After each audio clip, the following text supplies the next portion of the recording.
Hi guys, welcome to our channel. If you haven't watched any of our videos yet, we try our best to share tips and also our experiences from traveling. And today we're going to Rauho Night Market coming from Taipei Zoo. We decided to take a bus, but there's also another option to take a train and then switch to another line. But for today, we'll be taking a bus.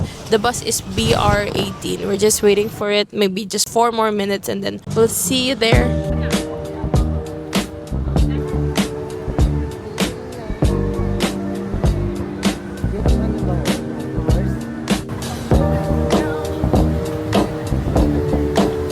We just arrived in Rauho Night Market. So if you took the bus, same as we did, you just have to find yung CityLink. It's like a mall. Tapos dire-diretso na yon. Just follow the crowd. They're all going here. Our first stop is of course the famous pepper buns. I've tried this before, but I'd still give it an honest review.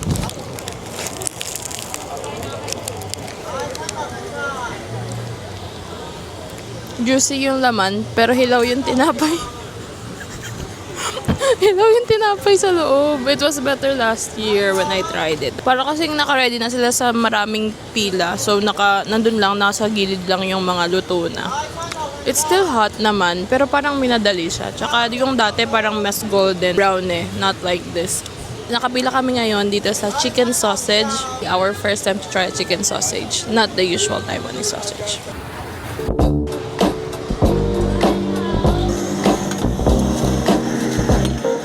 So yun, bumili na nga kami ng chicken sausage. Ang kinuha ko ay original jelly is pepper and salt. So try na namin.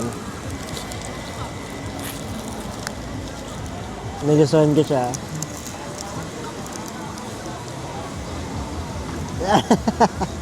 Mukhang hindi niya nagustuhan. Siguro i-rate ko to mga 8 out of 10. Sausage wise. Mahal ko? 6 out of 10 kasi nakain naman ako ng mga laman loob like mga isaw, ganyan. Ginamit kasi dito na pang wrap pork intestine.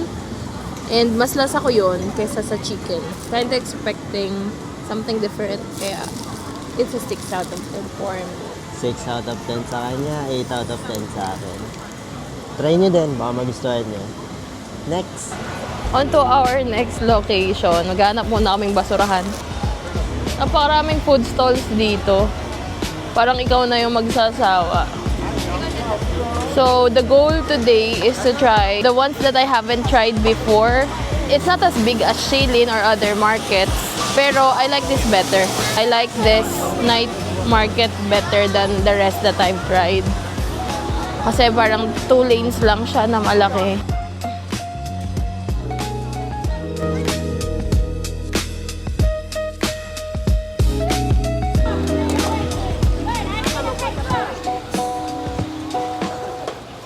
Guys, only $100 and you get 2, 4, 6, 8 pieces of xiaolong bao from the place where they make the best xiaolong bao, in my opinion, with chili sauce, I think. Let's try it.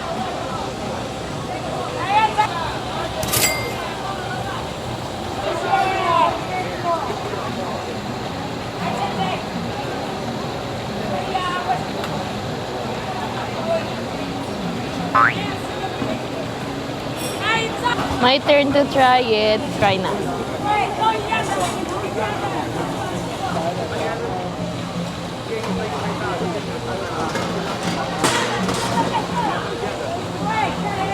So good. So good. Like, it gets better the more you chew. I'm gonna give my rating first, okay? 95 out of 10. Oh, eh. Pero masarap talaga. Best xiaolong bao ever, no? So far. Madami na ako na-try na xiaolong bao and first time ko atang maka-experience ng ganito. Hindi siya black vinegar. Parang sweet chili sauce siya. Tapos may chili sauce lang. Ayan, so ito try ko na.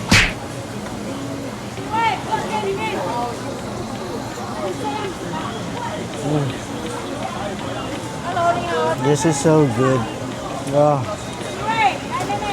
Ah. Pag pumunta kayo dito, try nyo to. Rate ko din dito is 96 over 10. Sarap, try nyo guys.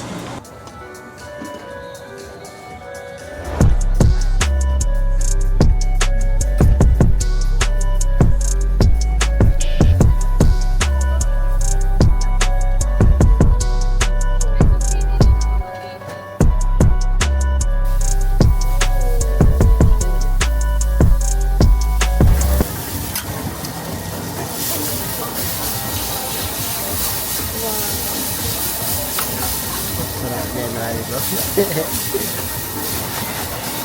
Looks like beef kebab.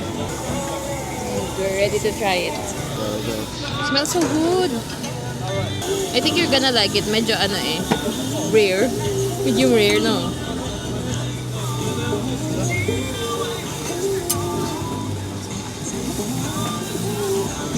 I taste Mexican Arabic spices. It's good. With beer.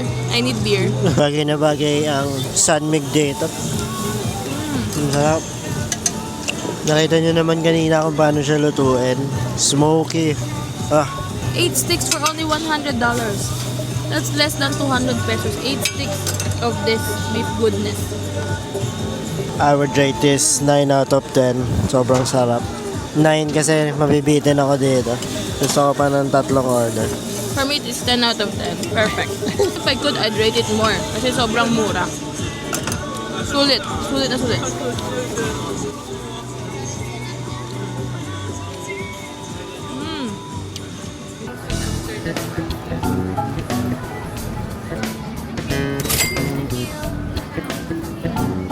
We're trying kamote Q pero sa Taiwan.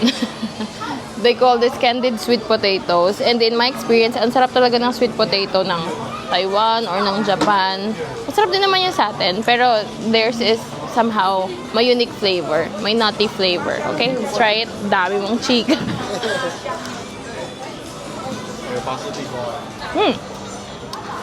As a sweet potato lover, it's a yes for me. 8 out of 10, medyo basic lang siya. Nothing really unique. Mas masarap yung boiled or roasted sweet potato na nabibili sa 7-Eleven. No? Okay, moving on. What's with Taiwan and their technique in cooking? Pero they can somehow make desserts not too sweet but too good. Kahit itong simpleng sweet, candied sweet potato. Technically, kamote Q. Yeah, kamote Q, pero it's not too sweet, I swear. Pero if you eat the roasted one, matamis siya, no? It's sweeter than our kamote. It's weird, no? Ang sarap. Lambot kasi ng kamote nila. Buying some orange juice kasi naanghangan siya dun sa huli namin kinain. So, kailangan niya na ng juice. And FYI, Alexis only drinks orange juice, nothing else. And it looks like pure juice naman. Small limit na. Yeah, it's $90 for a big cup.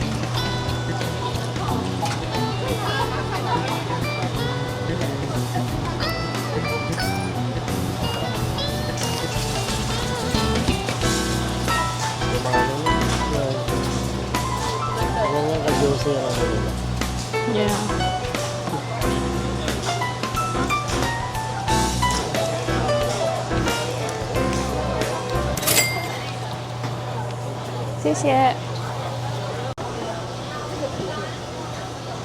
Yeah, very refreshing guys. Pag nakain kayo ng maanghang katulad ko, bili lang kayo ng juice, orange juice.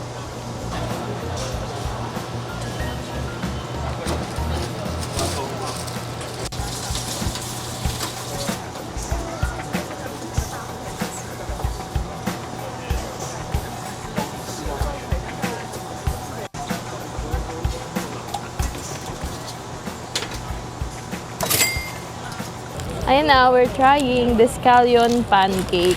Bomb scallion pancakes. We're expecting something similar dun sa na-try namin sa Ximending na breakfast.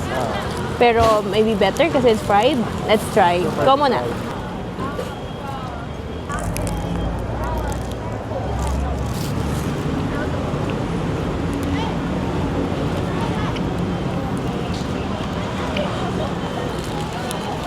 It's good. It's good. Isa lang in order namin kasi medyo heavy eh. It's actually better than the ones we tried in Ximending, no? Yep, it's better. A bit too oily lang for me. Yeah, lahat kasi deep fried eh. Yeah, yun lang. Everything's deep fried kaya too oily lang for me para sa amin na trentahin. Pero the flavors are good and filling. But I will not eat this again. Parang masyadong nakaka-guilty. I give this an 8 out of 10 because of the flavors itself. Napaka-sinful niyang pagkain. Nakaka-guilty siya kainin. Madaming mantika siya. Finray. So, yun. Medyo oily siya. Pero I think I would give this 7 out of 10 as well. May flavors naman eh, kaso nasa gitna lang yung sauce.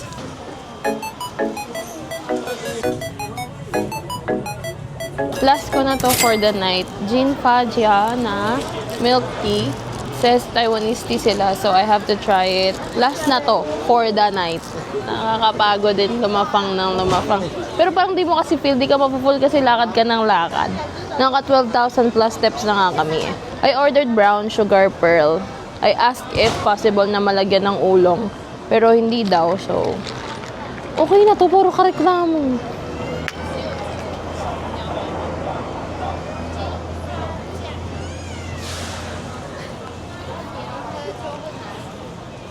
Ang sarap. I feel like it's better than the Xingfutang ba yun? Xingfutang, the famous one.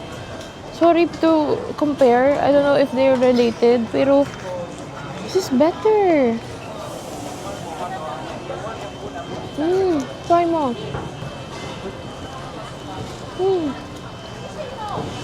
Okay.